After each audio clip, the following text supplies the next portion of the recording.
C'est ce que l'on appelle une heureuse coïncidence. À la veille du sommet de Copenhague, 6 jeunes du lycée Léon Gontran d'Amas ont mené des expériences scientifiques au cœur de la forêt amazonienne, plus précisément dans la réserve naturelle des Nourag, reconnue mondialement.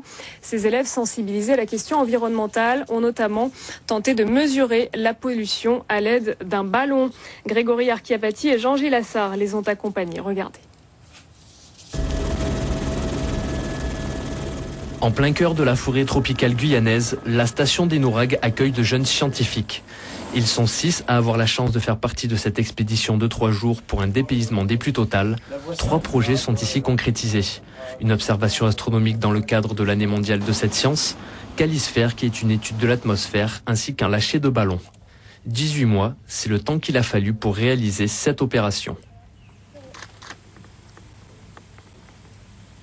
Nous avons souhaité monter un projet constructif pour les élèves, pour les enseignants.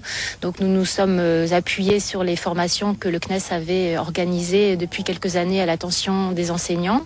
L'idée était de donner une application concrète des sciences. Donc c'est ce que nous faisons à travers les formations que nous mettons en place.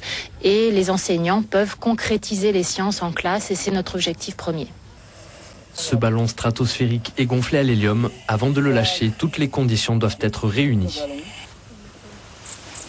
Bon. À quoi vont servir ces différentes mesures par rapport au lâcher de ballon? Par rapport au lâcher de ballon, elles vont aider le chef de vol là-bas pour savoir si on peut lâcher le ballon ou pas. Pour savoir si on peut lâcher le ballon ou pas. Une fois dans le ciel, la nacelle qui se trouve au bout de la corde envoie différentes données sur un ordinateur grâce à 8 capteurs. Des mesures de température, de pression atmosphérique ou encore d'humidité sont prises. Ces informations sont récoltées pendant près de 2 heures. C'est le temps de vie du ballon avant qu'il n'éclate. Tous les éléments recueillis seront ensuite étudiés et traduits. En classe, on a mis au point des formules.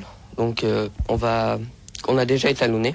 Donc il n'y a plus qu'à appliquer les formules au grade des volts. Là, c'est seulement pour enregistrer les données qu'on va toutes retranscrire en classe. Tout fonctionne comme prévu. La mission est une réussite totale. À travers ces différents projets, les initiateurs souhaitent sensibiliser les jeunes Guyanais et leur faire prendre conscience de ce qui les entoure.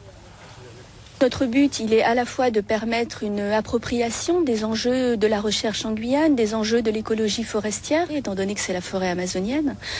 Donc c'est une manière aussi par les jeunes de les sensibiliser à cet état de fait. Ça peut donner aussi une idée aux jeunes Guyanais de travailler dans ce milieu de la recherche parce qu'il y a vraiment beaucoup à faire en matière de recherche, d'écologie tropicale et forestière. Alors que se profile l'année de la biodiversité en 2010, les lycéens présents côtoient cette nature si fragile.